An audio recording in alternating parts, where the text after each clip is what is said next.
Nabb here with RaceTech. We're going to start a series covering brakes, and today we're going to cover brake system basics.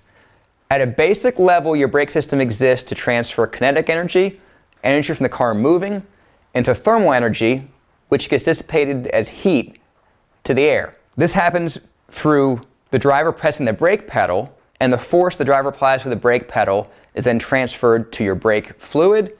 The fluid carries that force as pressure out to the wheels, where the wheels clamp on either the brake pad or the brake shoes, depending on whether you have a rotor or a drum system, that then creates a force at the wheel. And it's important to size your components correctly to maintain the right ratio of pedal force to wheel output force during braking events, so that the driver can easily both control how hard they're pressing the brakes to not lock them up, and also to make sure you don't fatigue your drivers with excessive brake force. One of the ways you can control this is through power brakes, which multiply the brake force the driver can apply in relationship to the wheel. In general, you'll find most of the cars that we race have pretty good brake force ratios, and maintaining component sizes roughly equivalent to OEM will put you in a box that's going to work just fine. If you're using aftermarket brake parts, you'll want to go through those calculations and make sure that you're not radically changing the brake pedal ratio to wheel force ratio so that the car doesn't end up undrivable. You can find calculators online for this, you can do the hand calcs yourself, or if nothing else, reach out to me and subscribe at the end of this message and post up any questions you have. Most of the cars we race in the Champ Car series are going to have a split brake system where a portion of the braking system is on one circuit and another portion of the brake system is on a separate circuit.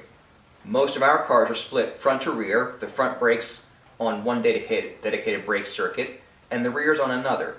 Some cars, particularly front-wheel drive cars in about the 80s and 90s, will have a diagonal system where you split right front and left rear on one circuit and left front and right rear on the other. You'll notice these circuits as two separate outputs on most master cylinders that you see in our series, which are going to be factory dual master cylinders with dedicated circuit in the front going to one side of the car and dedicated circuit in the rear going to the other end of the car. It's important when you're bleeding your brakes to make sure that you understand how your car is divided and how the circuit is split, whether it's front to rear or diagonal, because if you remove a component or open up one circuit and expose air, you'll have to bleed every corner of the car that is on that circuit. For example, in a car that's split front rear, if you replace a front brake line, you'll need to bleed both front brakes. If you have a car that has a diagonal setup, you'll have to bleed the front brake on that corner and the opposite corner in the rear. Master cylinder types. You're going to see most master cylinders in our series are going to be street car, dual master cylinder setup. This is popular for production cars and has been for quite some time. For race cars and aftermarket installations, sometimes you'll see single master cylinders where there's just one piston and one outlet. Typically this is installed with two of these side by side.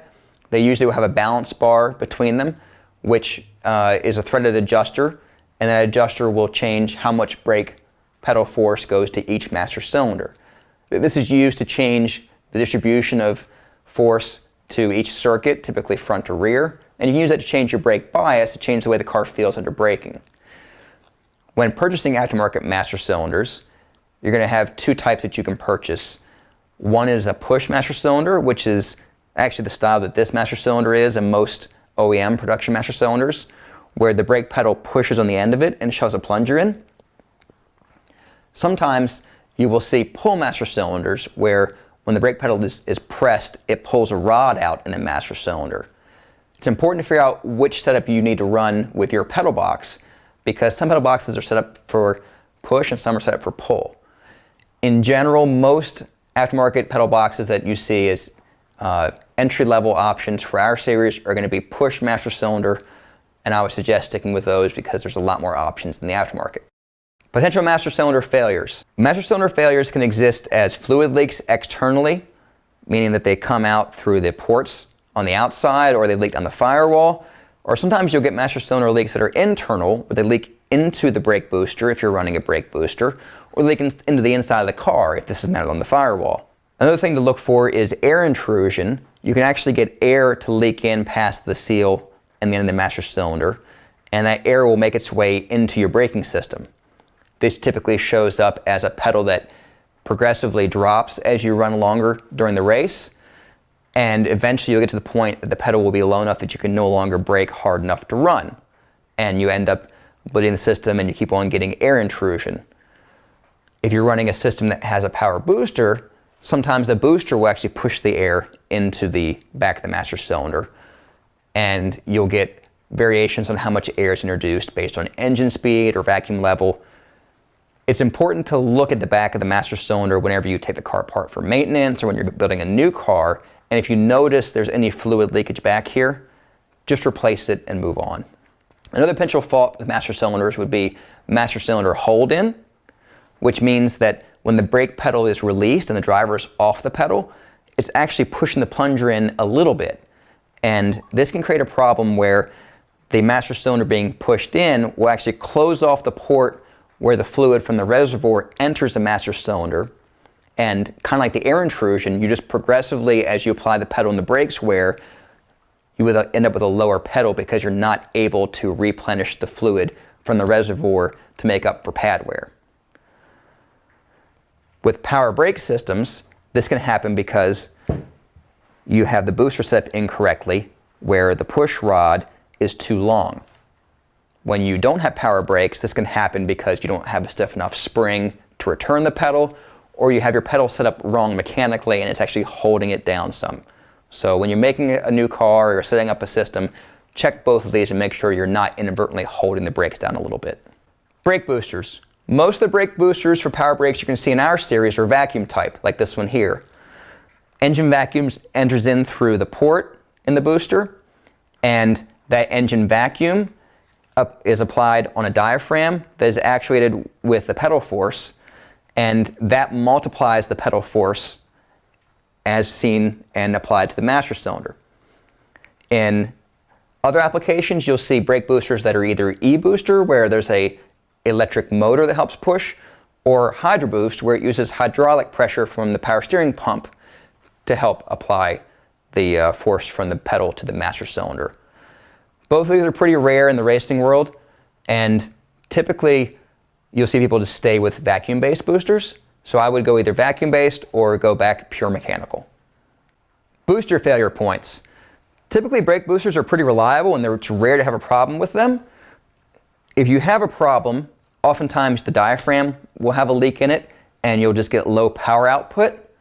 Another potential option is that the engine no longer makes very good vacuum, either because it's tuned poorly or it has vacuum leaks from open ports or poor gaskets, or you put a giant cam in it and now it doesn't make any vacuum anyway. So if you're having poor performance from the booster, one of the easy ways to check is to turn the engine off and unplug the check valve that goes in the port up top here and listen for a hiss when you pop it off, because it's a one-way valve.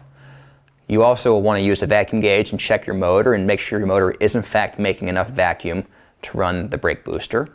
And if nothing else, most of these are pretty cheap. Just buy another one from your local parts store and move on, especially if you have a car that's, say, more than 10 or 15 years old.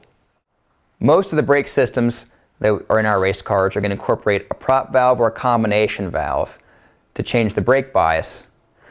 In this master cylinder, the combination or prop valve is incorporated in the master cylinder. In other cars, you'll sometimes see it as a lump or a block that's mounted into the brake hard line, or if you're running an aftermarket one, it might look something like this. And these are typically plumbed and sized for the weight of the car as it is as a production car. And you typically will find that most of the race cars that we have will need more front brake bias than they come from the factory with. And you may find yourself either resizing the front brakes for this reason or changing to an aftermarket valve that you can adjust. We'll cover prop valves deeper later on in the series, but for now, just recognize these things when you see them in your brake system. Brake calipers. The primary function of your brake caliper is going to be to transfer the brake pressure into a force at the brake pad that can stop your car. The brake caliper piston size is going to determine how much force that brake pressure produces out at the rotor. Brake calipers come in two primary design types. This one is a fixed caliper. It has pistons on each side, inside and outside, and this is designed to be mounted rigidly to your knuckle. And when you apply the brakes, both pistons squeeze the pads on either side, and as the pad material is worn away, the pistons both just move out further. Another brake caliper type, this is what you see in most production cars, is sliding caliper. And in these, brake pads are on both sides, but there's only brake pistons on one side. To apply force at the rotor, this piston squeezes on this pad, but the caliper has to be able to slide in and out. Important to the function of these is that these slides are actually smooth and greased and operational. These are typically cheaper to produce, and they're a little bit more tolerant of misalignment than a fixed caliper type. So picking a caliper, fixed versus sliding piston. In general, it's going to be cheaper to go with a sliding caliper like OEM cars have and grab one from another OEM car, perhaps something bigger or a high performance model of your car. It's going to be cheaper to find pads for a lot of these very common fixed type aftermarket calipers. The other advantage of this type is that you can size them and get different sized pistons in the same body size, so you can change your distribution of brake force front to rear by picking different piston sizes when you order your caliper. You don't have quite as many options when you're searching through sliding caliper designs because you only have whatever was available for the car that you're searching for. Another issue that you run into with sliding caliper designs is that if the slides don't function correctly or they have extra friction, you'll end up with uneven pad wear inside versus outside. With the fixed style design, typically they're pretty even, and outside of issues with the seals in these having different friction, they'll apply roughly the same force inside and outside. Wheel clearance is the second greatest concern with fixed caliper design, and if you look at the location where the center line of the rotor exists, they have a lot greater overhang that has to be accommodated with the wheel. And typically you'll find these style of calipers are harder to put under factory wheels or even many aftermarket wheels. So if you decide to go fixed caliper, you need to make sure it's going to fit under your wheel package or be prepared to look for a wheel that will clear these brakes. If you want to change the caliper on your car and you want to pick a new one out, a couple considerations you need to think about. One is going to be which mount type, which we discussed earlier, between fixed and sliding. Each one has their advantages and disadvantages. Another concern is going to be the size of the actual caliper pistons. Again, you're going to have some limited options with OEM types. You're going to have a lot more options in piston size with aftermarket calipers. But you want to get that size right based on the desired pedal ratio between pedal and actual wheel output force.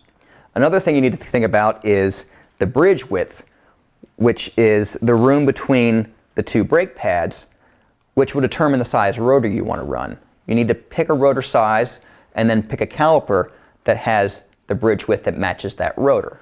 Another thing to think about is what rotor outside diameter you want to run, because most of these calipers are going to have a maximum and minimum outside diameter rotor they're designed for. And it's because they're actually machined for the rotor to pass inside of them here. That range is typically between 1 and 3 inches of variation between min and max. Your wheel fitment is another concern.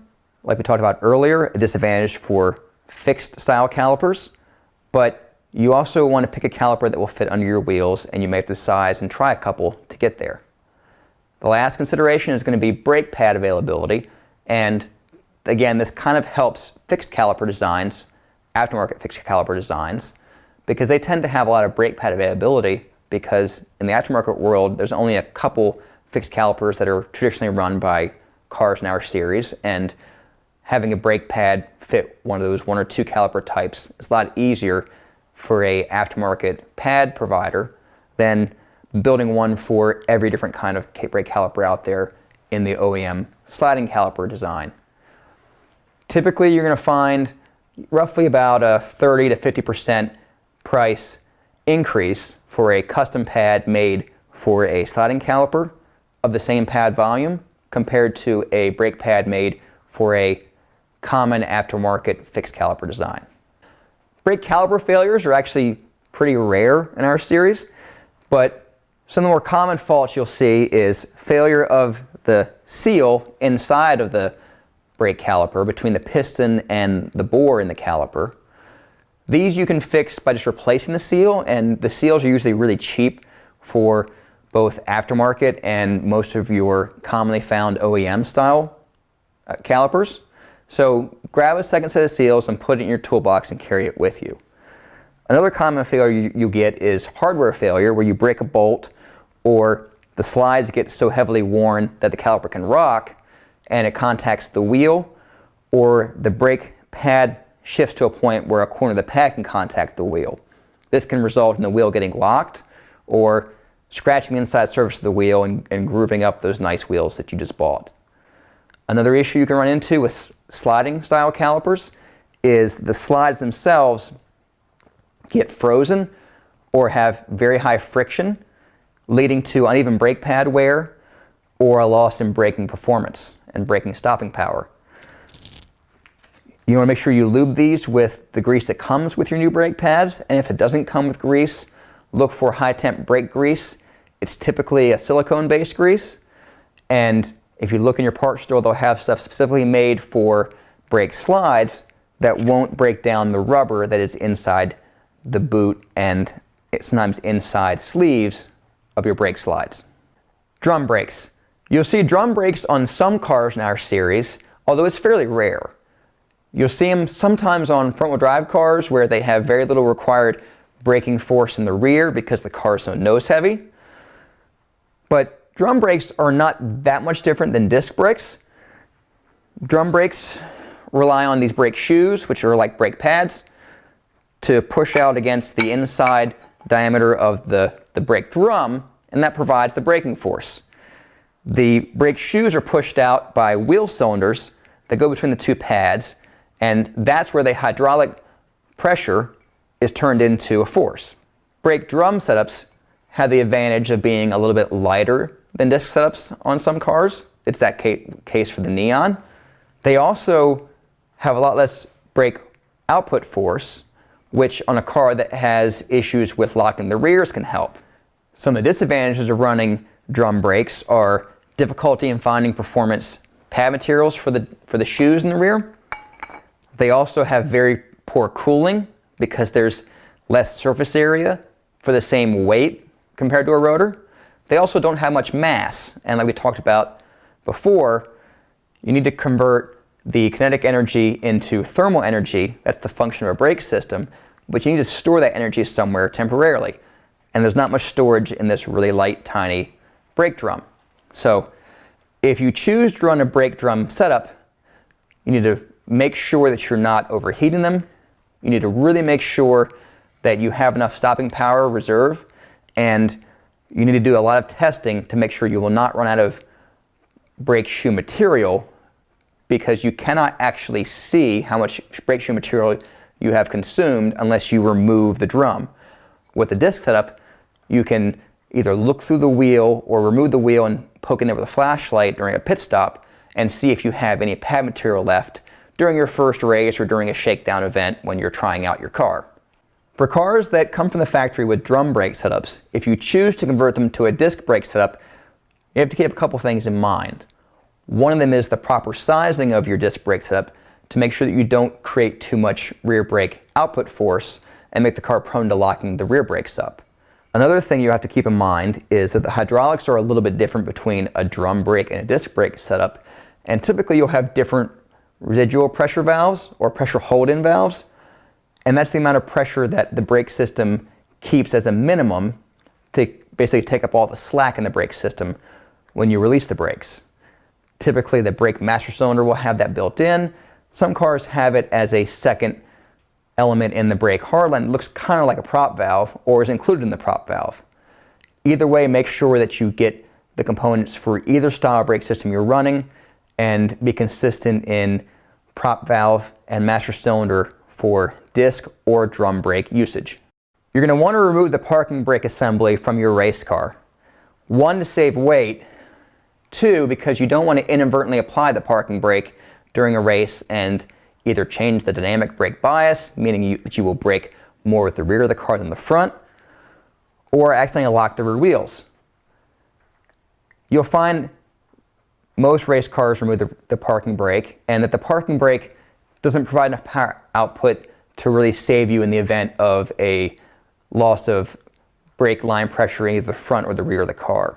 So I know some people are concerned about the safety of not having a parking brake.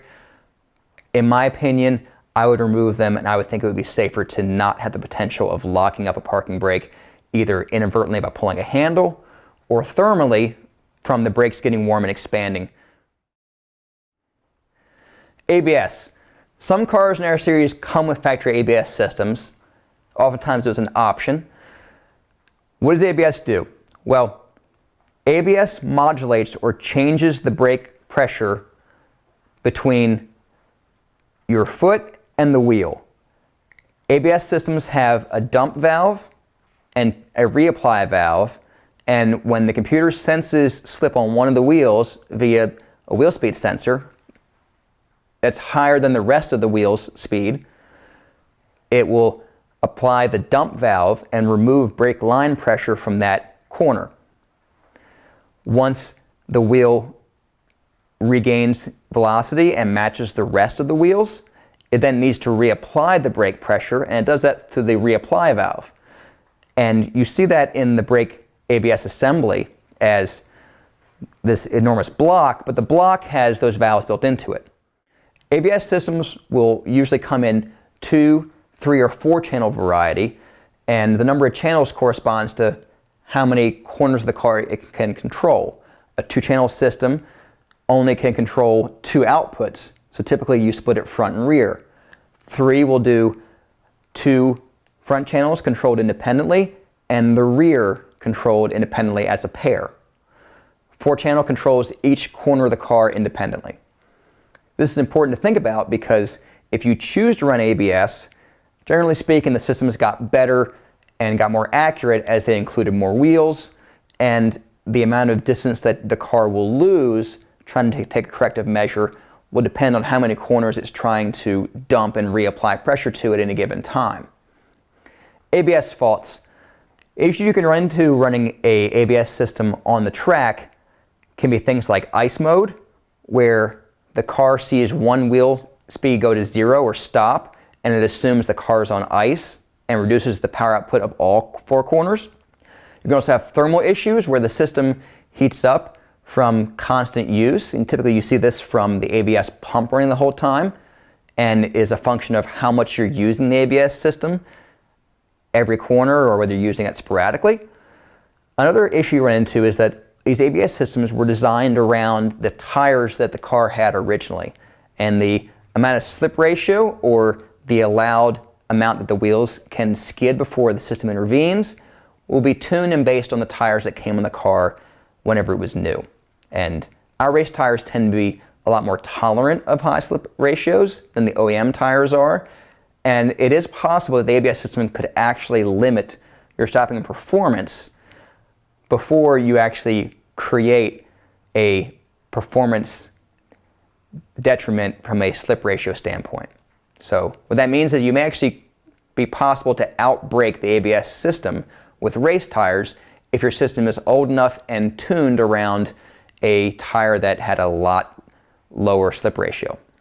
We've begun to see non-stock ABS systems show up in our series with swaps from a newer version of a car where they bring the ABS module, controller, all the components over to an older chassis, and they're starting to see some aftermarket applications where ABS units are sold as a generic kit or a drop-in kit. If you go this route, you need to make sure you get all the components sized to match. You need to be careful with your wheel and tire size selection, front and rear. And in general, you need to be careful, make sure you consult somebody and get a system that's going to work. It's potentially possible that you could actually make the car worse or not be able to bring the car into full slip, and an improperly sized ABS system would actually be worse than nothing at all. Well, that wraps up our brake system basics. Make sure you click to subscribe to this channel, leave any questions or comments you have on this topic or any other topic, and we'll see you next time here on RaceTech.